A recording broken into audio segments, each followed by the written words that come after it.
안녕하세요.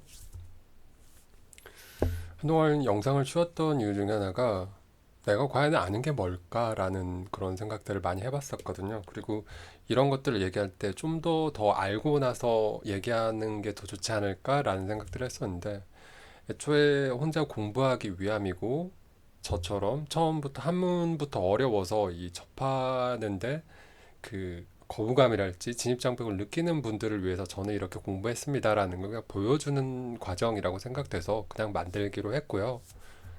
이번 영상에서 보여드릴 건 뭐냐면 오행의 상생 그리고 상극은 다음 편 영상에서 만들 거고요. 상생 서로 상자의 생활생자 뭐 요렇게 대충 생각이 되는 것 같아요. 그러니까 여러 군데를 보고 나서 제가 생각을 하고 생각했던 것들을 정리를 하는 부분이다 보니까 당연히 틀린 부분도 있을 거고요. 부족한 부분도 있을 거라고 생각을 해요. 왜냐하면 영상을 늘 만들고 나면 뭐라 그럴까요? 늘 부족함이 느껴지거든요. 그래서 이 부분들에 대해서 왜 알아야 되는지부터 일단은 한번 보여드리도록 할게요. 준비된 화면을 가져올게요. 네, 준비된 화면은 사주팔컴에서 사주를 이 우측 상단에 있는 달력을 눌러서 만드는 방법에 대해서 알려드렸을 거예요. 예전 영상에서. 그러면 이거를 가지고 어떻게 우리가 그 이 나온 글자들의 관계가 어떻게 해서 만들어지는지를 얘기를 드릴까 요 여기 나온 그 일간이라고 부르죠. 간목이라고 하는 글자. 한문 공부하는 건 앞에 있었으니까 보시고 하시면 될 것 같고요. 간목이라고 하는 글자를 기준으로 해서 얘는 정화는 왜 상관이 되고 그다음에 경금이라는 글자는 왜 간목의 입장에선 편관이라는 글자가 되고 이런 것들에 대해서 우리가 알아야 되는데 이걸 알려면 그러니까 약간은 공식처럼 수학 공식이나 뭐 그런 뭐 영어 규칙, 뭐 법칙 그런 것처럼 이 정해진 룰들이 있더라고요. 그래서 이런 것들을 알려면 그 생과 극에 대해서 우리가 공부를 해봐야 되거든요. 예를 들면 나를 생하게 해주는 그러니까 간목의 입장에서 나무를 생하게 해주는 거는 물이거든요. 그러면 여기 나와 있는 해수라고 하는 이 글자는 편인이라고 나와 있고요. 편인이라고 나와 있는 이유 중에 하나가 우리가 간목이라고 하는 글자는 목 중에서 양의 기운을 지니는 플러스였고요. 그 다음에 이 해수는 해자 축에서 보면 해수, 자수가 있으니까 얘가 앞에 나오니까 얘가 플러스죠.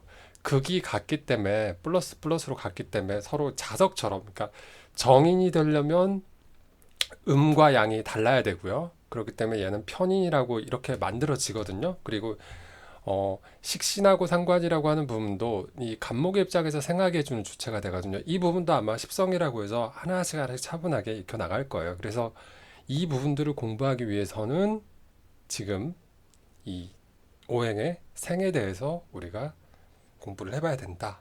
그래서 왜 필요한지는 얘기를 드렸고요. 그 다음에 영상 계속 찍도록 할게요. 준비된 자료가 아니라 그냥 해보도록 할게요. 네, 아까 처음 화면에 어느 정도 힌트가 다 있었어요. 힌트가 다 있었는데 그거를 좀 어, 세분화해서 나눠서 써보도록 할게요. 자, 첫 번째가 목생화였고요. 자판 소리가 들릴 거니까 일단 다 써놓고 화면을 띄울게요. 그래야 여러분들도 보는 시간이 좀 줄어들 거니까요.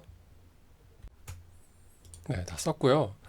일단 오행이라고 하는 게 목화 토금수 이렇게 세로로 읽으시면 될 거고요.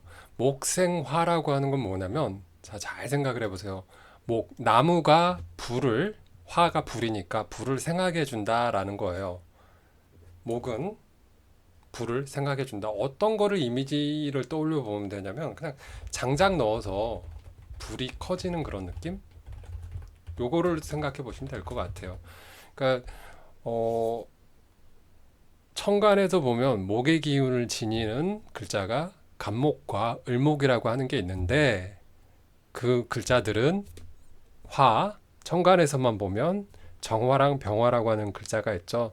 그러니까 여기에서 한문을 써서 이렇게 나타내면 여러분들이 처음에 너무 힘드니까 처음에 한문 외운 영상 따로 구분해 놓고 했던 이유는 어쨌거나 사주팔컴이나 그런 데 보면 대충 뭐 어떤 글자인지 밑에가 다 보면 힌트가 보여요. 예를 들면 저 같은 경우는 주로 여기 밑에 보면 이 제 마우스 포인터 보일 거예요. 이 12년도 보면 임수, 개수, 그다음에 이게 10개의 천간이 다 나온 거예요. 임계, 갑을, 병정, 무기, 경신, 임. 그다음에 또 이렇게 계속 회전을 하다 보니까 그리고 지지 같은 경우는 진사, 오미, 신유, 술, 해, 자축, 인. 그다음에 묘가 오게 되겠죠. 묘는 여기 있는 글자고요. 이 겁재란 자리에 있는 이런 글자. 자, 이런 식으로 저도 한 일주일, 이주일 써봤는데 결국엔 다시 필요할 때 써보려고 하면 생각이 안 나요. 그러다 보니까 아, 이거 한문 외우다가 내가 흥미를 잃어버리겠구나 싶어서 여기를 계속 보게 되면 보이더라고요. 자, 그래서 다시 넘어가도록 할게요. 한문 공부는 따로 하셔야 된다라는 거 유의하시고요. 자, 그래서 좀 전에 얘기 드렸던 뭐 목생화라고 하는 거는 나무의 기운을 가진 글자, 뭐 천간에서는 간목과 을목이 있을 거고요. 그 다음에 지지에서는 인목과 묘목이 있을 거예요. 그러니까 자축인묘 진사오미 신유술에서 인하고 묘가 각각 그 양의 기운을 가진 그 목을 나무를 나타내는 글자 뭐 이렇게 생각하시면 될 것 같습니다. 그 다음에가 자, 화생토라고 하는 거는 뭐냐면 불이 흙을 생하게 해준대요. 흙을. 자, 불이 흙을 생하게 해준다. 이거 말을 듣고 불이 흙에다가 어떻게 생명력을 부여할까 이런 생각들을 많이 해봤는데 이거를 생각을 해봤어요. 예전에 어릴 적에 학창시절 때 배웠던 화전농업이라고 해서 그 메마른 땅에 뭐 영양가가 없는 땅에 그 재를 만들어서 그러니까 뭐 나무를 태우든 뭐를 태우든 혹은 가을 거지가 끝난 땅에 볏짚을 태워서 그게 다시 또 그 흙에 영향을 주는 뭐 기운을 주는 그런 거를 한번 떠올려 봤고요. 그다음에 그 도자기 완성품을 만드는 거를 떠올려 보세요. 도자기는 뭐 진흙 같은 거를 이렇게 모양을 만든 다음에 그거를 가마에다가 이렇게 해서 그렇게 해서 완성된 그러니까 뭐라 그럴까 불이 그 아무것도 없던 흙에게 그 어떤 쓰임새가 있게 생명을 주는 것처럼 그러니까 글자 자체가 나중에 이제 가보시면 이 목이 꼭 나무만을 의미하는 게 아니고 목은 뭐 뻗어나가는 거 또 시작하는 거 뭐 여러 가지 글자가 나타내는 의미들이 있더라고요. 그래서 그런 것들도 나중에 공부를 따로 해야 돼요, 우리가. 근데 지금은 일단 기본적으로 이 생과 극의 관계를 여러분들이 가장 암기하기 편하게 하려면 어떻게 제가 설명을 드리는 게 좋을까라고 고민을 해보다가 이렇게 만들어 봤어요. 그래서 화전농업이랑 도자기를 떠올려 보시면 좀 쉬울 것 같다, 요 생각이 들었어요. 그 다음에 자, 토생금이라고 된 글자는 자 보세요. 흙이 토가 금을 생하게 해준다. 토가 즉 흙이 금, 쇳덩어리, 바위, 암석 이런 것들을 살아나게 한다, 생하게 한다, 뭐 이렇게 만든다, 출산한다 이런 걸 떠올려 보면 어떤 게 떠오를까요? 우리가 그 땅 속에 매장되어 있는 광물 이렇게 얘기를 드려도 될 것 같아요. 광석이나 광물 이런 걸 떠올려봐도 금방 이해가 되실 거라고 생각을 해요. 아니면 그 바위가 마른 게 산이잖아요. 산 같은 데 보면 바위만 원래 나와 있는 게 아니라 흙 속에 보통 묻혀 있는 상태다. 뭐 이런 것들을 떠올려 보시면 조금 이해하기가 쉬울 것 같아요. 그래서 토생금, 그러니까 흙은 금을 즉 쇳덩어리를 생하게 해준다. 자, 토라고 하는 거는 천간에서는 무토랑 기토라는 글자가 있고요. 한문은 다음번 영상부터는 제가 한문표를 준비하든지 해보도록 할게요. 잠시만요. 자, 천간표 예전에 공부 처음 영상 만들 때 있던 게 있어서 자, 토생금이라고 했어요. 무토하고 기토라는 글자 입장에서 봤을 때 얘네들은 이 경금하고 신금을 생하게 해줘요. 그러다 보니까 이 글자들이 만약에 나중에 얘네들이 주인공으로 나왔을 때 얘네들이 생하게 해줄 수 있는 게 얘네는 식신하고 상관이 된다. 뭐 무토 입장에서 보면 얘가 식신이고 얘가 상관이 되고 막 그렇게 되는 것들이 있으니까 일단은 한문을 많이 좀 외워두세요. 그래야지 어떤 말들을 하더라도 좀 이해가 가실 거예요. 지지편에서는 보면 자, 보시면 이렇게 돼요. 그러니까 토생금이라고 했으니까 뭐 무토나 기토의 입장에서 만약에 신금이나 유금이 보인다라고 하면 얘네들도 당연히 식신이나 상관이 될 거고요. 네, 한번 이야기하다 보니까 이게 너무 복잡해지는 느낌이라고 할까요? 또 필요한 것만 딱딱딱 이렇게 한글로 딱 보여주는 게 가장 좋은 것 같은데 아무튼 그렇고요. 자, 금생수라고 하는 거 볼게요. 금생수는 역시나 경금이나 신금이 천간에 일간 자리에 나왔을 때 금생수라고 했어요. 쇳덩어리는 물을 생각해 준다. 물을 출산한다. 물을 낳는다. 물을 만든다. 이런 것들을 생각을 해보면 어떤 것들을 생각을 해봤을까? 제가 생각한 거는 약수터였고요. 왜냐면 약수터 같은 데 보면 보통 보면 그 바위 같은 거, 암석 같은 데 그런데 뭐 구멍 뚫려서 나오는 듯한 그런 느낌이 들더라고요. 그래서 뭐 그것도 그렇고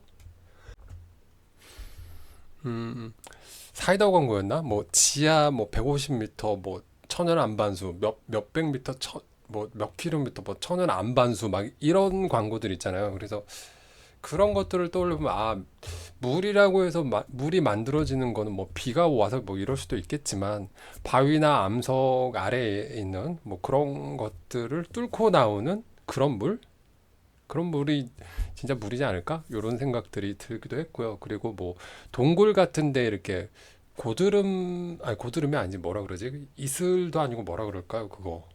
아무튼 그 맺히는 거 그런 걸 떠올려 볼 수도 있고요. 뭐 어디서 막 몇 군데서는 보니 정수기를 얘기를 하시더라고요. 냉장고나 정수기 뭐 정수기가 뭐 물을 만든다 뭐 이렇게 얘기하는 것 같은데 금생수라고 하는 건 뭐 이렇게 떠올리셔도 될 것 같고요. 뭐 간단하게 또 하나 그 수도꼭지도 보면 수도꼭지가 쇳덩어리잖아요. 보통 보면 그래서 쇠에서 물이 만들어지는구나 뭐 이렇게 그렇게 외우시면 좋지 않을까.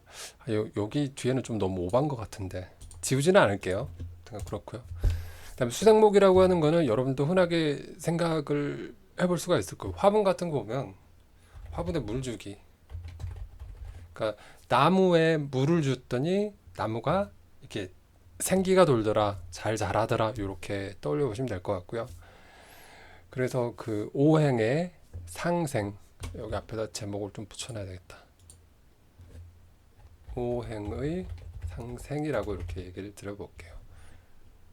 그러니까 사주의 입장에서 보면, 그러니까 다시 넘어가서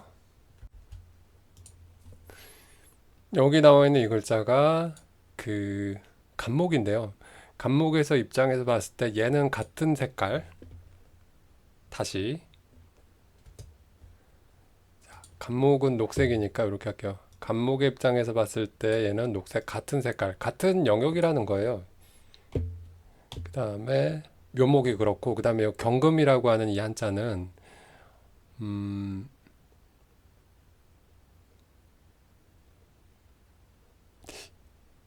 이거는 극인데. 자, 그러면 이게 좀 애매모호해요. 그러니까 나무가 생각해 주는 건 뭐가 있어요? 아까 봤더니 나무가 그 생각해 하는 거 글자 들어간 거는 수생목이나 목생화였죠. 그렇기 때문에 목생화 해주는 거고 얘네들이 그 플러스와 마이너스 그거에 따라서 식신하고 상관이 되는 거고요. 간목은 플러스고 그다음에 얘는 정화니까 마이너스가 될 거고요. 그러니까 음이라는 거예요. 그러니까 이 순서대로 보시면 돼요. 갑을 병정 무기 경신 임계 이렇게 바뀌니까 그렇게 보시면 될 것 같고 이 오화라고 하는 것도 여기가 사화, 오화, 사오비 할 때 사화, 오화니까 얘가 플러스고 얘가 마이너스가 음이거든요. 그래서 이렇게 보시면 이 음량이 다를 때 아니다 이거는 뭐 식상 얘기할 때 다시 설명을 드릴게요. 얘네들 왜 이렇게 되는지. 그러니까 지금 현재 중요한 거는 뭐냐면 바로 요거예요. 오행의 상생, 목생화, 화생토, 토생금, 금생수 뭐 이렇게 하시면 될 것 같고요. 좀 더 외우기 쉬운 방법은 있어요. 제가 외웠던 방법인데 보통 보면 그러니까 목화 토금수라고 하는 걸 순서대로 이렇게 외우시면 될 거고요. 자, 이렇게 외우시면 되고 목화 토금수, 목 목화 토금수 이렇게 해놓고 한 칸마다 생기거든요. 그러니까 다음 칸에 있는 걸 생각하게 해줘요. 그러니까 예를 들면 목은 화를 생각해주고 화는 토를 생각해주고 토는 금을 생각해주고 금은 수를 생각해주고 수는 목을 생각해주고 이렇게 계속 순환한다. 에너지들이 순환한다. 뭐 요런 느낌이라서 그래서 요런 형태로 보시면 될 것 같다. 이렇게 얘기를 드리고 싶어요. 여기다 이렇게 써놓을게요. 이것도 저장을 해놓고. 자, 영상은 여기까지 하겠고요. 오행의 생성에 대해서 우리가 공부를 해봤고요. 이거는 제가 그냥 여러 군데를 보고 생각나는 대로 이렇게 하면 가장 쉽고 빠르게 외울 수 있겠구나. 목생화라는 것에 대해서 사람들이 이렇게 생각을 하면 좋겠다. 화생토는 이렇게 생각하면 좋겠다. 토생금은 이렇게 생각하면 좋겠다. 이런 것들을 그냥 생각나는 대로 얘기 드린 거니까 그냥 이 한문의 관계, 글자들의 관계, 요거 외우는 정도로만 참고를 하시면 좋을 것 같아요. 제가 약간 좀 머리가 띨띨해서 그 암기는 이런 식으로 의미를 두고 하는 편이라서 그렇고요. 영상 보느라 고생 많으셨고 영상이 도움 되셨다라고 하면 네, 좋아요 한번 눌러주시고요. 댓글로 응원 주시면 감사하겠습니다. 그리고 혹시나 뭔가 이게 도움을 주고 싶다, 가르쳐 주고 싶다 이런 분들은 댓글로 이렇게 써주다. 이 부분은 이렇게 얘기하셨는데 좀 이 부분은 잘못됐으니까 수정을 해주셨으면 좋겠다라고 하면 추가적인 영상을 만들 때 이 부분은 어떤 분께서 제가 잘못 알고 좀 이렇게 얘기를 했던 건데 이렇게 얘기하면 더 좋을 것 같다라고 얘기해 주셨다라고 이렇게 수정을 할 테니까요. 아무튼간 영상 보느라 고생 많으셨습니다.